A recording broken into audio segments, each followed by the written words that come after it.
Bueno, ahora vamos a resolver la pregunta 16. Esta pregunta nos dice, las sustancias P y J reaccionan de acuerdo con la siguiente ecuación. P más J produce 2X. Adicionalmente, la sustancia X reacciona con la sustancia R de acuerdo con la siguiente ecuación. X más R da Q más J.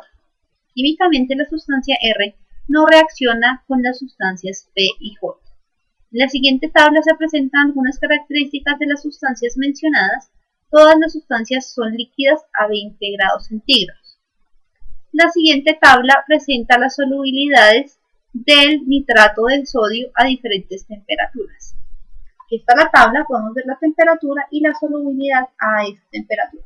Como podemos ver acá, esta pregunta está mal redactada. ¿Por qué? Porque tenemos un enunciado que no corresponde con la pregunta que nos están haciendo. Esto debería ir en otra pregunta. Sin embargo, vamos a trabajarla aquí porque esta información es realmente la que importa y la que nos va a permitir saber cuál es la respuesta correcta. Entonces tenemos esta tabla de acá de solubilidades a diferentes temperaturas. Como podemos ver acá, a medida que aumenta la temperatura, la solubilidad va a aumentar. Por ejemplo, acá en 10 tenemos 80, en 20, 88 y en 30, 96.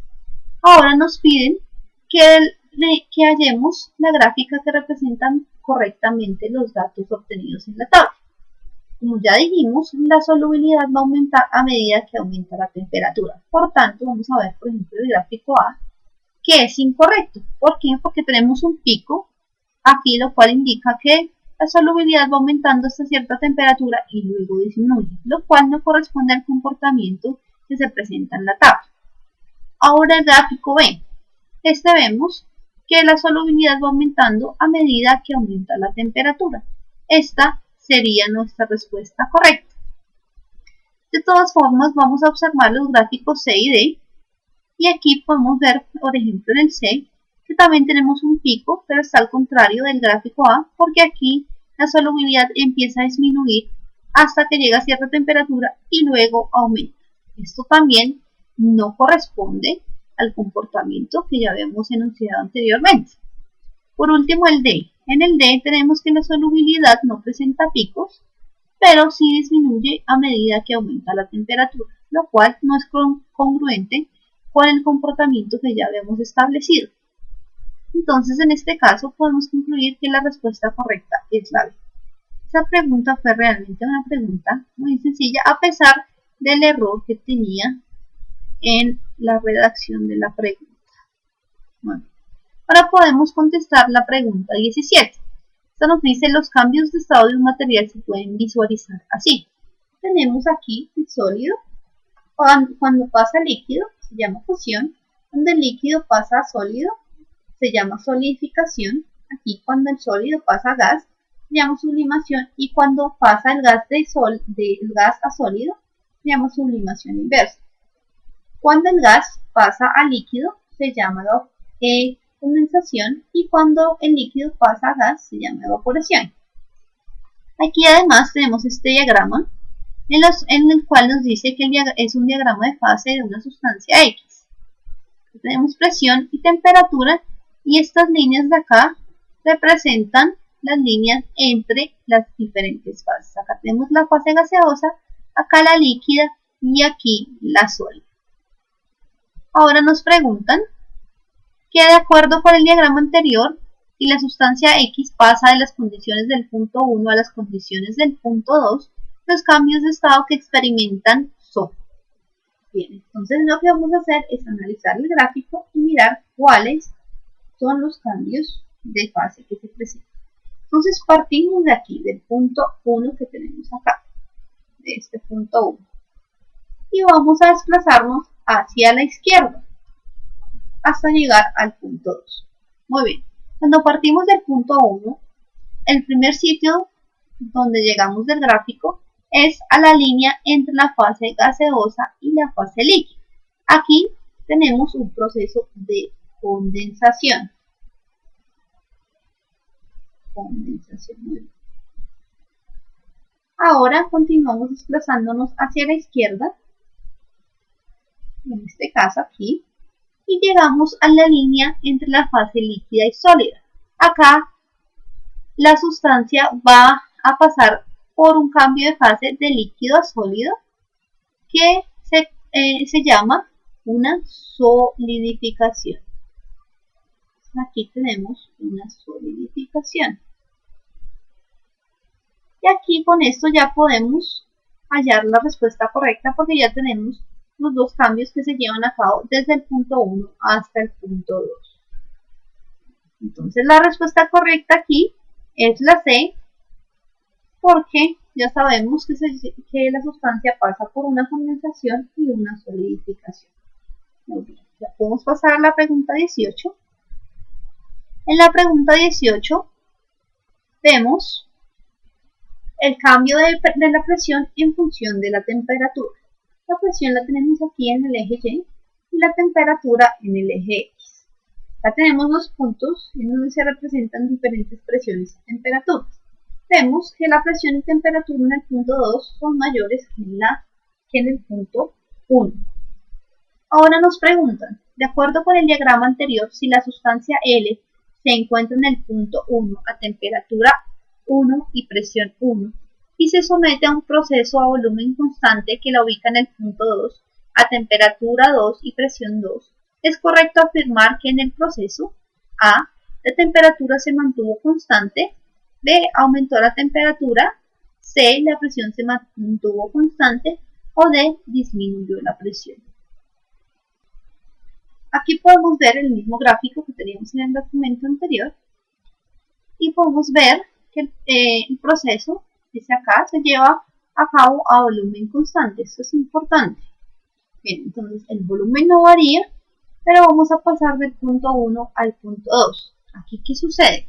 Como vemos, la presión aumenta porque vamos avanzando sobre el eje Y de manera positiva.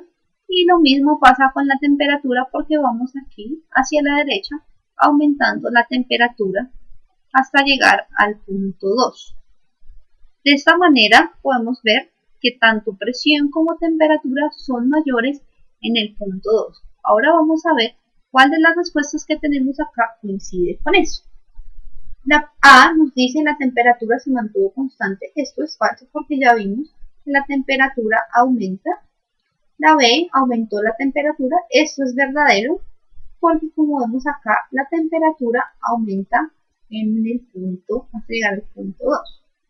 La C nos dice la presión se mantuvo constante. Esto es falso porque vemos que aquí se pasó de una presión 1 que es menor a una presión 2 que es mayor. Y la C disminuyó la presión. Esto es falso porque ya vimos que la presión aumenta, no disminuye. Bien, entonces podemos concluir que la respuesta correcta es B. Aumentó la temperatura. Ok, ahora vamos a contestar esta pregunta de acá que nos dice si la acidez de una solución aumenta al disminuir su pH, la gráfica que representa la acidez en función del pH. Primero, empecemos por aclarar que como nos dice que necesitamos una gráfica en donde se represente la acidez en función del pH, los dos ejes deben tener esas variables, acidez y pH. Por tanto, la respuesta C y la D las podemos descartar inmediatamente porque en uno de sus ejes tiene pH, pero en el otro tiene mililitros de hidróxido de sodio. Estas dos ya las podemos descartar. Ahora analicemos la A y la B. Nos dice acá que la acidez de una solución aumenta al disminuir su pH. Acá, en este gráfico en el B, vemos que la acidez va a permanecer constante a medida que aumente el pH, lo cual no corresponde al comportamiento que nos muestran en el enunciado. De esta forma podemos decir con seguridad que la respuesta B es incorrecta.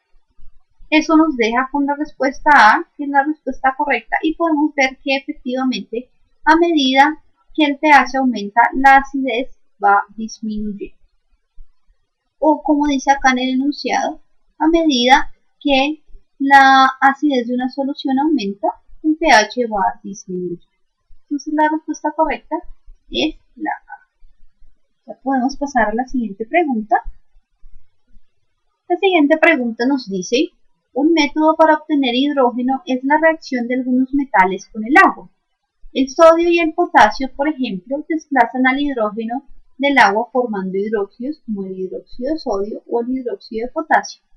El siguiente esquema ilustra el proceso. Acá podemos ver el esquema que ya lo hemos visto anteriormente. Este es un más volumétrico. Acá tenemos un tubo de seguridad que permite que no se salga el hidrógeno que se produce. Y acá tenemos un tubo que conduce el hidrógeno hasta este recipiente. Acá está el metal y acá está el agua. Bien. Ahora nos preguntan que de acuerdo a lo anterior, la ecuación química que mejor describe el proceso de obtención de hidrógeno es.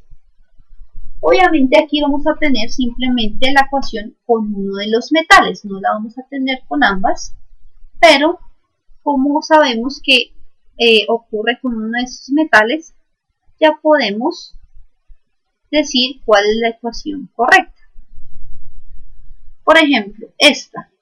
Sabemos que hay agua y hay potasio y se produce hidrógeno, pero también sabemos que se produce un hidróxido de uno de los metales, bien sea potasio o sodio. Entonces esta ecuación no sería correcta porque nos falta que aquí tenga un hidróxido. La B. En la B tenemos hidrógeno como uno de los reactantes y tenemos también el hidróxido como uno de los reactantes. Esta reacción podría ser correcta, pero está al contrario, por tanto podemos decir que la B es incorrecta. Ahora la C. En la C tenemos agua más sodio que produce el hidróxido más el hidrógeno. Entonces esta sí sería la reacción correcta, además está bien balanceada. Por último tenemos la D, en donde tenemos agua más sodio que produce un hidróxido más hidrógeno. En esta ecuación podemos ver que casi tenemos todos los reactivos y todos los productos en el orden que es, pero no está balanceada, por tanto es incorrecta. De esta forma concluimos que la respuesta correcta es la C. Bien, ya podemos continuar. Ahora tenemos la siguiente información y nos dice contesten las preguntas 22 y 23 de acuerdo con esta información. Tenemos aquí esta tabla. La tabla nos presenta la electronegatividad de 4 elementos, X, J, Y y L. Acá están registrados. X tiene una electronegatividad de 4, J de 1,5, Y de 0,9 y L de 1,6. Para la pregunta 22 nos dice, de acuerdo con la información en la tabla, es válido afirmar que el compuesto con mayor carácter iónico es. Y nos dan 4 compuestos.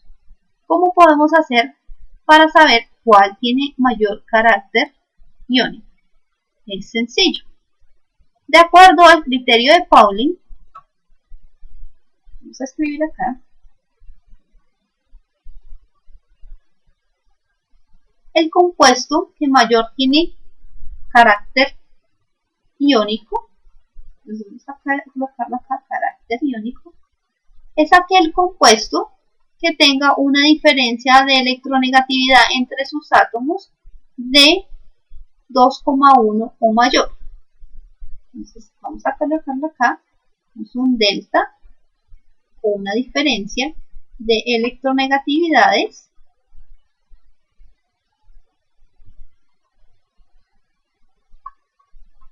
que es mayor o igual a 2,1. Bien. Entonces lo que vamos a hacer aquí es mirar la electronegatividad de cada uno de estos átomos que conforman el compuesto y ver la diferencia y así saber cuál de estos compuestos tiene mayor carácter iónico. Entonces empecemos por el A, LX. La electronegatividad del X es 4 y la del L es 1,6. Entonces realizamos una resta al compuesto de LX. La diferencia de electronegatividad, que la voy a representar así, va a ser 4,0 menos 1,6. Esto nos va a dar una diferencia de electronegatividad de 2,4. Bien. Ahora el compuesto que sigue es el JL. El JL tenemos una diferencia de electronegatividad de, vamos a mirar aquí, J tiene una electronegatividad de 1,5 y L de 1,6. Entonces sería 1,6 menos 1,5, lo cual nos dice que tenemos una diferencia de electronegatividad de 0,1. Ahora vemos el siguiente compuesto, que sería YJ,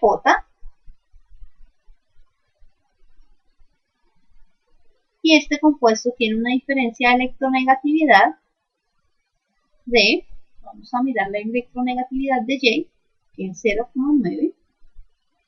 Entonces tendremos aquí 1,5 menos 0,9, y eso nos daría una electronegatividad de 0,6. Por último tenemos el compuesto YX, que nos va a dar una diferencia de electronegatividad, YX de, aquí tenemos 4 menos 0,9, entonces tenemos una diferencia de 3,1.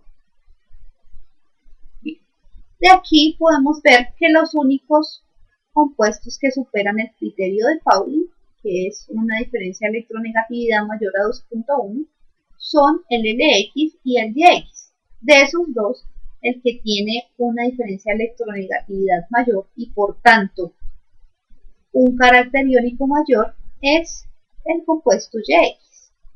Y esa es nuestra respuesta correcta, que es la D. Ahora pasamos a la siguiente pregunta, que nos dice: de acuerdo con la información de la tabla, la que vimos con las electronegatividades, es válido afirmar que el compuesto que tiene mayor carácter covalente es. Entonces aquí volvemos con el criterio de Pauling, que nos dice, vamos a trabajarlo acá, bien, que nos dice que el carácter covalente está dado por una electronegatividad, por una diferencia de electronegatividad de 0 a 1,9, perdón, de 0 a 1,9. Entonces, si tenemos una diferencia de electronegatividad entre los compuestos que esté dentro de este intervalo, vamos a tener un compuesto con carácter covalente. Entonces vamos a mirar los compuestos que nos dan acá. Tenemos LY, vamos a empezar con ese, LY, coloquémoslo acá. LY va a tener una diferencia de electronegatividad